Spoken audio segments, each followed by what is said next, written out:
সনাতন ধর্মাবলম্বীদের পূর্ণ স্নান ও রাস পুজো উপলক্ষে পটুয়াখালীর কুয়াকাটায় দর্শনার্থীদের ঢল নেমেছে। এ বিষয়ে বিস্তারিত জানাতে যুক্ত আছেন সহকর্মী জসিম পারভেজ। জসিম, জানাবেন রাস মেলা ঘিরে আর কি আয়োজন রয়েছে?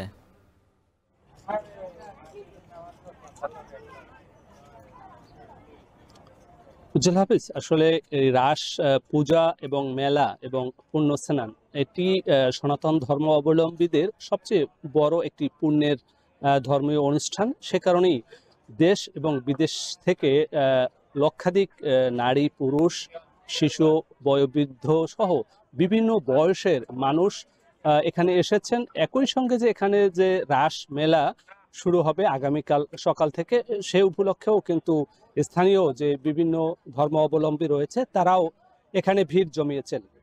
তো আমি এখন দাঁড়িয়েছি কুয়াকাটা সৈকতের যে এই যে শ্রী শ্রী রাধা কৃষ্ণ তীর্থস্থান এবং সেবাশ্রম, তার মূল গেটের সম্মুখে আপনি দেখতেই পাচ্ছেন এখানে কিন্তু দেশের বিভিন্ন স্থান থেকে অসংখ্য নারী পুরুষ তারা কিন্তু ওই আশ্রয় কেন্দ্রে পানে যাচ্ছে, কেননা সেখানে যে প্যান্ডেল করা হয়েছে সেখানেই হবে অনুষ্ঠান এবং নাম কীর্তন সহ ভগবত পাঠ সহ ধর্মীয় আচার অনুষ্ঠান সেখানে অনুষ্ঠিত হবে। একই সঙ্গে যে এই মন্দির চত্বরে যে 17 জোড়া যে রাধা কৃষ্ণের যুগল মূর্তি স্থাপন করা হয়েছে, সেখানে হিন্দু সনাতন ধর্ম অবলম্বী তারা সেখানে পূজা অর্চনা করবেন এবং আজ রাত ভর কিন্তু এই অনুষ্ঠান মালা চলবে এবং এখানে তারা নির্ঘুম রাত কাটাবেন এই প্যান্ডেলের ভিতরেই।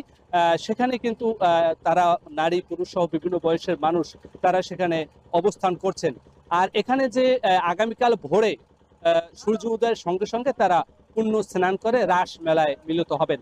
তো এখানে যে নিরাপত্তার বিষয়ে আমরা এখানকার পুলিশ প্রশাসন এবং জেলা প্রশাসনের সঙ্গে কথা বলেছি এবং পুলিশ বাহিনীর কর্মকর্তাদের সঙ্গে কথা বলেছি। তারা বলেছে যে এখানে অসংখ্য পোশাকধারী এবং সিভিল পোশাকে বিভিন্ন বাহিনীর লোকজন নিরাপত্তা নিশ্চিত করছে এবং এই পূজা এবং পুণ্য স্নান নির্বিঘ্ন করতে প্রশাসনের সর্বোচ্চ কঠোর নজরদারি এখানে রয়েছে।